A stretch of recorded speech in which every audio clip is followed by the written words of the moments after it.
Hi, everyone, and welcome again to Firm. Fairness in Reporting Media. Mark Merrill here. Our fact files today are about Project 2025. If you haven't already been bored to tears about listening about who's right and who's wrong about it, well, we've got a fact check for you. And also, censorship of X, formerly known as Twitter, in the Brazil courts. We're looking at first. But to start things off, folks, the recent ramblings of the new Harris-Walz regime on this Project 2025 has now come to facts about the mandate for leadership, as it's called by supporters at the Heritage Foundation, or the left wingnut radical deflectocrats, Democrats, splashing a smear campaign against it and the moral values instilled in it as well. Also, folks, it seems there's confusion of whether Elon Musk wants to keep X, formerly Twitter, online in Brazil. And here are some of the details of that breaking story from August 30th and 31st. Supreme Court in the country of Brazil, from the website The Brazilian Report, orders a ban on X in Brazil amid feud with Elon Musk. The social media platform had been given 24 hours to reestablish its legal representation in the country, but failed to do so, according to a judge. Internet users in Brazil within the last 48 hours, shall we say, are unable to access X after the country's Supreme Court enforced a ban on it. Justice Alexander de Moraes, who presides over several anti-disinformation inquiries, surprise, had given X until roughly 8 p.m. local time on Thursday, August 29th, to comply with a requirement to appoint a legal representative in Brazil. Well, it doesn't sound like it's all that big a deal. Come on, guys, can't we just talk about this and settle the score?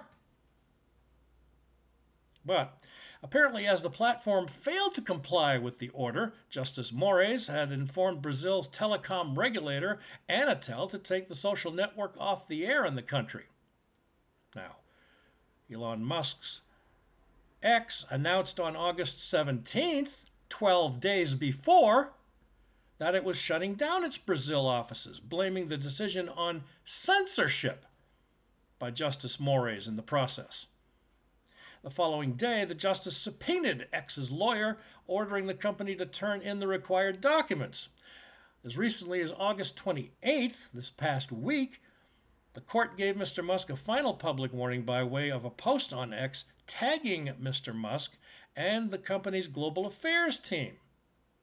The court said its unusual method stemmed from the X's lack of a formal representative in Brazil. Basically, that's it, folks. That really is it.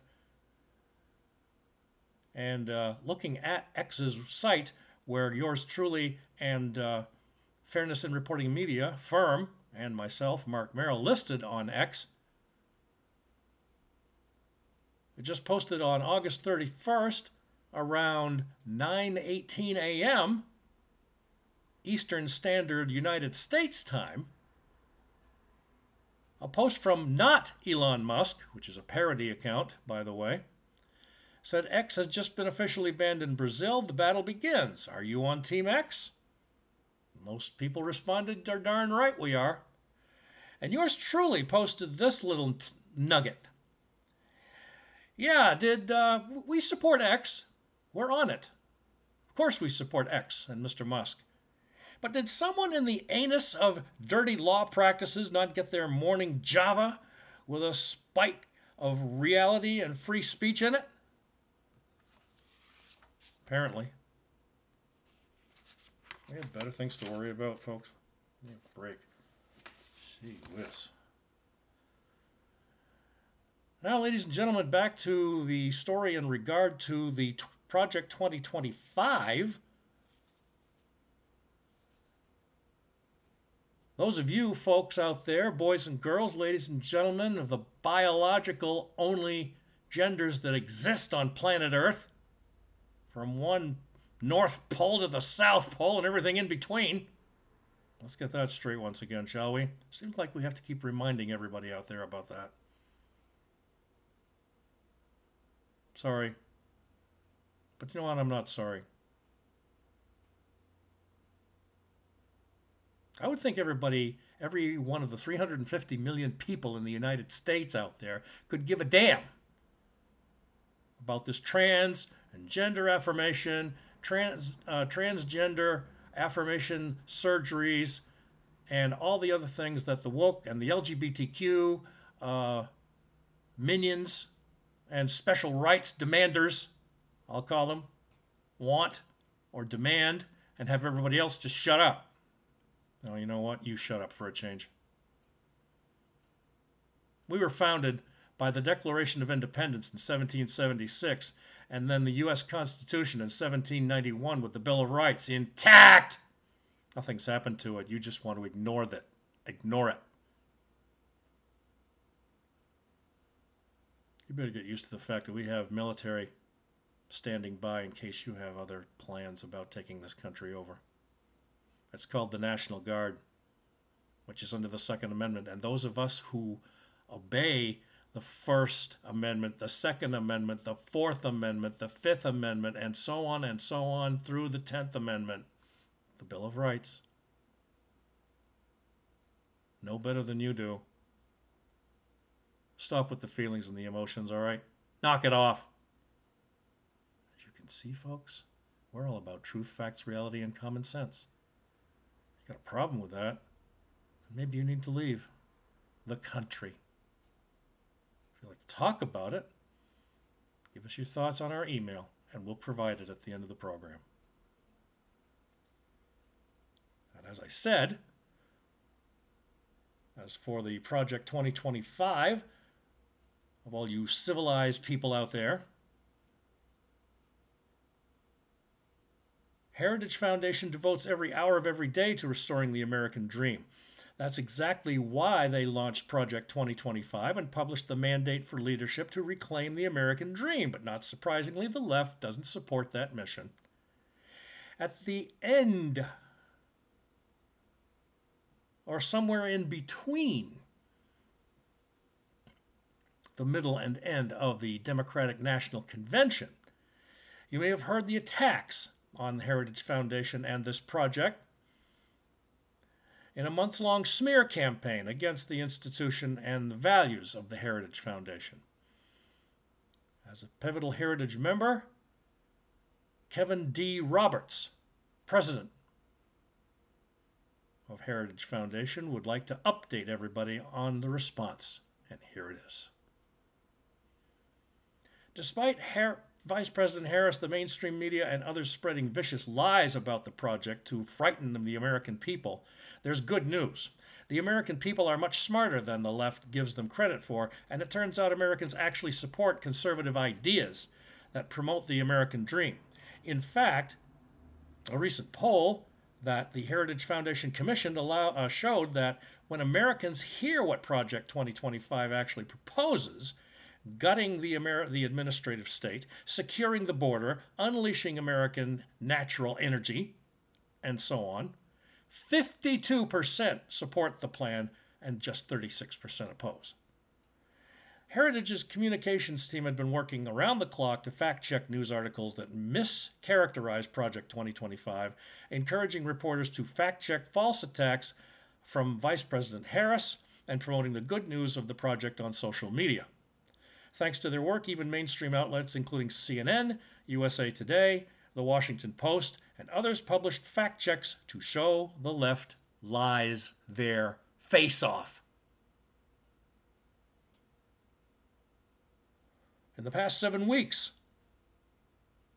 50 outlets, they report, have published pieces fact-checking the outrageous and false claims about the project. We, meaning Heritage, says President Kevin Roberts, also launched a website to counter the left's worst lies about Project 2025. In the partnership with dangerouslyliberal.com, that's a good one, is part of our ongoing effort to highlight the profound policy contrast before the American people. It's part of it right here, folks. Project 2025. And we'll give you a link for it, too, at the end in our comments section.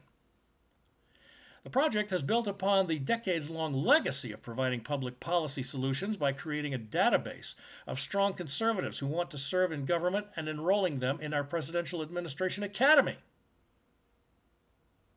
How about as plain and simple as you can get? Come on. Mr. Roberts says we've shown conservatives how to be organized and united, and that terrifies the same deep state that Project 2025 intends to dismantle. We're continuing to fight to defend conservative principles and have partnered with one of the largest conservative radio networks in the country, Salem Media Group, to continue to get the word out about the great work happening here at Heritage. Heritage Foundation has been America's outpost in Washington for more than 50 years for a reason, because we will never give up the fight, he says, to protect our nation's founding principles and protect your right to self-governance. Notice it's got nothing to do with ESG. Everyday Heritage, he wraps up by saying, is fighting for America's future. We're fighting to preserve the good life and the American dream for each and every American family. Man, woman, and child or children. Rest assured, he says in conclusion, we will not give up. We will not back down. Our country depends on it. For more information, folks, you can get in contact with President Kevin Roberts. The truth about Project 2025 at heritage.org.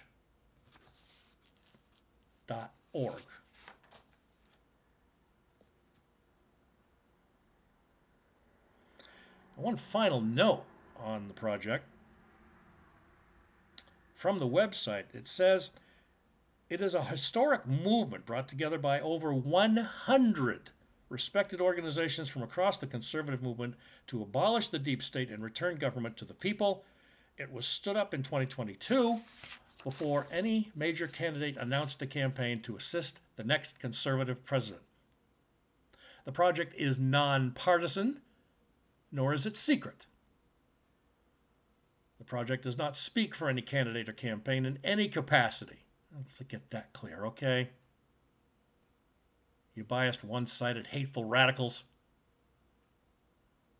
They're an open book, it says on the website, with the materials available online immediately.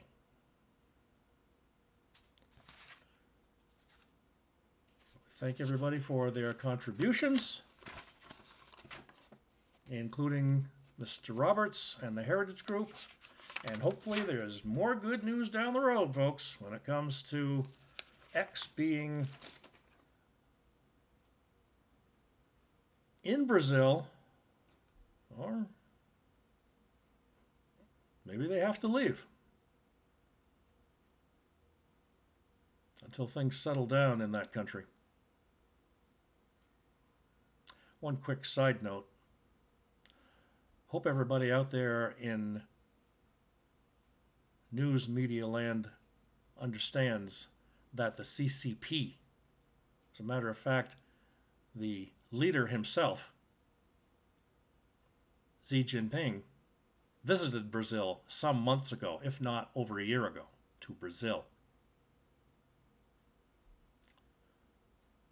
to speak about marketing and trade with the economy of that country. Garbage. Careful who you make friends with. Brazil. In the meantime, everyone, check us out with all of our podcasts, over 220 of them now, at rumble.com/fairnessmedia1, and right here at twitter.com, youtube.com, and 24 hours a day, 7 days a week, at fairnessinreportingmedia@gmail.com. Peace and safe travels to all.